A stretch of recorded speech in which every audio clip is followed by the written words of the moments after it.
करती हूँ कि सुनील जी, कल जिस तरीके की बातें केजरीवाल की कमेंट के बाद हुई हैं और लोग इस बात की चर्चा कर रहे हैं कि अमित शाह अपने राज्याभिषेक की तैयारी कर रहे हैं और उसका रास्ता यह है कि पहले योगी को निपटाया जाए। जी सुनील जी। धन्यवाद नीलू जी। अगर अमित शाह जी प्रधानमंत्री बनना चाहते हैं तो कोई दोष तो है नहीं, कोई गैर कानूनी काम नहीं कर रहे हैं। वो भारतीय जनता पार्टी के बड़े नेता हैं, पार्टी के समर्थक लोग उनको प्रधानमंत्री बनाना चाहते हैं, बहुत बड़ी बात, अच्छी बात है। और प्रधानमंत्री किसी के चाहने से तो कोई होता नहीं कि हम चाहते हैं और बन जाए, उसके लिए जन समर्थन की आवश्यकता होती है। सवाल ये तो सही है कि जो मेन स्ट्रीम के नेता हैं भारतीय जनता पार्टी के, उनको किनारे किया गया है। वह मुख्य या इस बिना पे किया गया है कि सेकेंड लाइन ऑफ लीडरशिप को डेवलप करना है। गुजरात में कौन सा second line of leadership develop हुई है मुझे नहीं पता। ये स्थिति है, लेकिन योगी को कोई निपटा पाएगा मुझे ऐसा नहीं लगता। आज के दौर में जो जितने मुख्यमंत्री हैं या भारतीय जनता पार्टी में जो वरिष्ठ पहली लाइन के नेता हैं, उसमें योगी एक ऐसे व्यक्ति हैं, मैं ये नहीं कह रहा हूँ कि पूरे राज्य भर में उनका एक असर है, लेकिन एक असर है। वो किसी के लिए चुनौती है। और ऐसा आप जो ट्रीटमेंट भारतीय जनता पार्टी ने शिवराज सिंह चौहान के साथ किया या रमन सिंह के साथ किया या वसुंधरा राजे के साथ किया, मुझे नहीं लगता कि वह ट्रीटमेंट योगी जी के साथ कोई कर पाएगा, या अगर योगी के साथ होगा तो चुपचाप बैठे रहेंगे। अब तक का जो उनका राजनीतिक इतिहास है वो बताता है कि वो रिटेलिएट करेंगे और प्रतिकार भी करेंगे। और योगी एक ऐसे नेता है जिनका अपने इलाके में कम से कम 15-20 संसदीय क्षेत्र ऐसे हैं जहां पे उनका असर भी है। उस असर से आप इनकार नहीं कर सकते। भारतीय जनता पार्टी इतना बड़ा रिस्क लेगी नहीं, मुझे नहीं लगता। यह जरूर है कि केंद्र जो सत्ता का संघर्ष है वो अगर अमित शाह जी योगी जी को किनारे करना चाहते हैं और इस तरह की चर्चा है तो बेबुनियाद भी नहीं कर सकते आप इसको, क्योंकि ये तो तथ्य है कि एक बड़े पब्लिक माने एक ऐसे चेहरे के रूप में, हिंदुत्व के बड़े चेहरे के रूप में अमित शाह की तुलना में ज्यादा एक्सेप्टेबल उस समूह के लिए योगी आदित्यनाथ, जो भारतीय जनता पार्टी का समर्थक वर्ग है। समर्थक वर्ग ऐसा है जो हिंदुत्व का पक्षधर है, जो मतलब जो भारतीय जनता पार्टी की रीति नीति है उसके अनुसार उस समूह में अमित शाह की तुलना में योगी आदित्यनाथ की स्वीकृति ज्यादा है। और मेरा अपना मानना है कि यही वजह है कि योगी आदित्यनाथ को भारतीय जनता पार्टी लगभग हर राज्य में भेजती है। हर राज्य में, चाहे योगी केवल हिंदी में बोलते हैं, लेकिन वो जाएंगे हर राज्य, उनको भेजा जाएगा। वो हैदराबाद में भाषण करेंगे, वो चेन्नई में भाषण करेंगे। हालांकि भारतीय जनता पार्टी का हर नेता इसी भाषा में बोलता है, हिंदी में बोलता है, लेकिन इसीलिए उनको हर जगह भेजा भी जाता है। तो हिंदुत्व के बड़े चेहरे हैं और भारतीय जनता पार्टी के पास हिंदुत्व के नैरेटिव के अलावा कोई बड़ा नैरेटिव है नहीं। वो इसी नैरेटिव को अपना आगे बढ़ाना चाहते हैं, और चूंकि इस चुनाव में वो नैरेटिव बहुत चल नहीं रहा है तो कोई हलचल भी नहीं दिखाई पड़ रही है। लेकिन अगर अरविंद केजरीवाल जो आरोप लगा रहे हैं, मेरा अपना मानना है कि भारतीय जनता पार्टी में मोदी जी को आज की तारीख में कोई रिप्लेस नहीं कर सकता। वो उनके ऊपर वो नियम लागू नहीं होता 75 साल में। कोई उनको नहीं कर सकता है कि वो 75 साल के हो गए इसलिए उनको बाहर कर दे। इस समय जितने संगठन में या भारतीय जनता पार्टी की निर्भरता बढ़ गई है मोदी जी के ऊपर, कि मतलब पार्टी अपने नाम से घोषणा पत्र जारी कर पा रही हो, मोदी गारंटी के नाम से घोषणा पत्र जारी करे, तो आप अंदाजा लगा सकते हैं कि किस तरह की निर्भरता है। जो जन समर्थन है वो भी मोदी जी के नाम पर ही है। मोदी जी खुलेआम कह रहे हैं कि जाओ आप वोट देंगे, वो मोदी जी को मिलेगा, वो भारतीय जनता पार्टी का तो चर्चा भी नहीं करते। तो एक तरह से उन्होंने अपने आप को पूरी तरह से भारतीय जनता पार्टी के संगठन में और समर्थकों में अपने आप को स्थापित कर लिया है।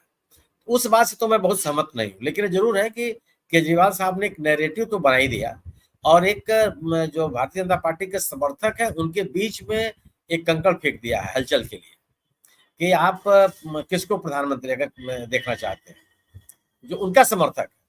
तो अगर एक तरह का संशय लोगों के मन में पैदा हो और जो केवल मोदी जी के नाम पर भारतीय जनता पार्टी के निकट जा रहे हैं या उनसे जुड़े हुए हैं, उनके मन में कुछ सवाल पैदा हो, यह कोशिश जरूर हो गई है।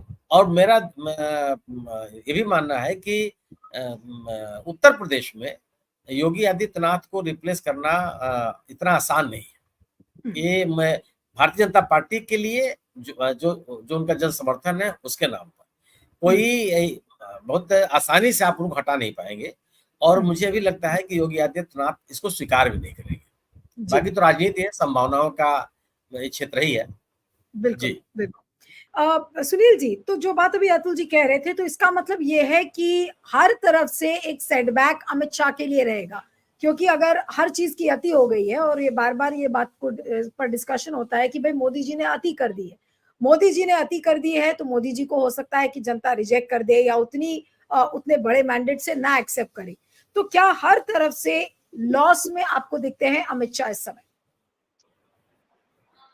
अगर भारतीय जनता पार्टी पूर्ण बहुमत पर नहीं आती है या साधारण सरकार बनाने की बहुमत पर नहीं आती है, तो इनमें से कोई नहीं बनेगा। प्रधान मोदी जी को भी समर्थन नहीं मिलेगा, योगी को भी समर्थन नहीं मिलेगा, और शाह को भी नहीं मिलेगा।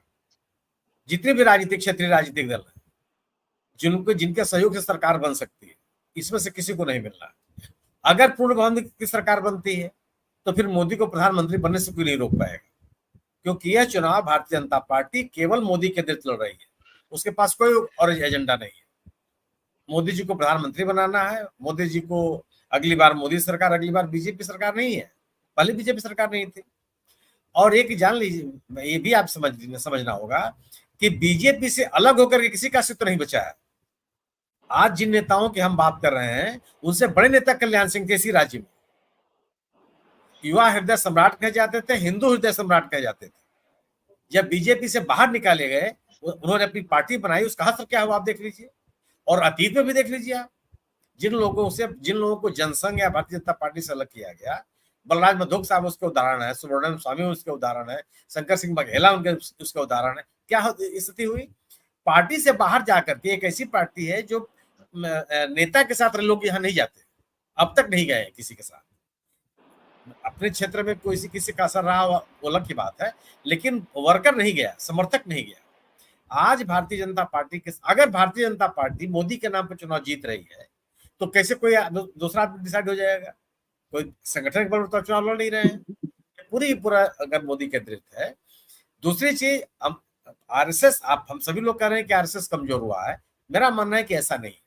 निष्क्रिय भले आपको देखता हो, लेकिन कमजोर हो गया। आरएसएस न चाहे और कोई भारतीय जनता पार्टी में कोई महत्वपूर्ण पदाधिकारी हो जाए, संभव नहीं है।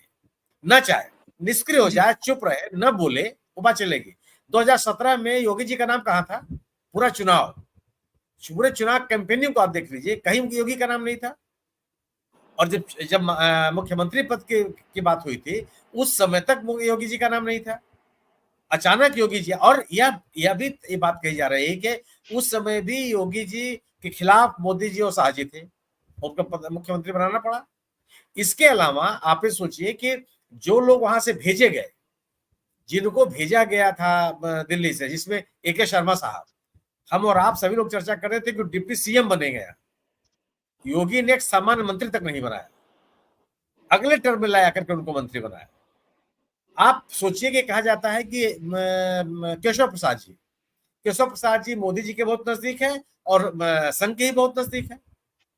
मोदी ने केवल उस संगठन के दबाव में उनको मंत्रिमंडल में शामिल किया, उनके विभाग बदल दिए, कद घटा दिया, और राजनीतिक निर्णयों में उनकी भूमिका कम कर दी। क्या कर लिया किसी ने? सवाल यह है कि कलेक्टर और कमिश्नर तो आप एक सांसद के कहने पे करते हैं। एक सामान्य सांसद कहे कि साहब मेरे जिले में ये आदमी कलेक्टर नहीं रहेगा, आप बदल देते हैं। व्यक्ति की भूमिका ये होती है कि निर्णयों को लागू करने में, राजनीतिक निर्णयों को लागू करने में या निर्णय लेने में आपकी कितनी बड़ी भूमिका है। निश्चित रूप से, और आज भारतीय जनता पार्टी का जो एजेंडा है, उस एजेंडे को आगे बढ़ाने में कौन ज्यादा प्रभावकारी होगा, योगी जी या अमित शाह? निश्चित रूप से चेहरा जो होगा योगी का। अमित शाह को भी अच्छे संगठनकर्ता मान सकते हैं। मोदी जी की पसंद चलेगी तो स्वाभाविक सी बात है कि वो अमित शाह को पसंद करेंगे। इतना लंबा कार्य समय लोगों का साथ रहा है, एक दूसरे की वेवलेंथ को समझते हैं, एक दूसरे की नीयत को समझते हैं, एक दूसरे की कार्यशैली को समझते हैं, वो कनेक्ट योगी जी का नहीं है उनके साथ। लेकिन चुनाव हारने के बाद भूमिका मोदी जी कितनी रह जाएगी, ये बड़ा सवाल है। इस चुनाव में नहीं लग रहा, इस चुनाव में लग रहा है कि भारतीय जनता पार्टी को अगर सहयोगियों की जरूरत पड़ेगी तो बहुत संकट है। मुझे नहीं लगता है कोई वह दल भी मदद करने के लिए आगे बढ़ेंगे जो इनकी सरकार चलाने में या संसद में कानून बनाने में भी उनके समर्थक रहे।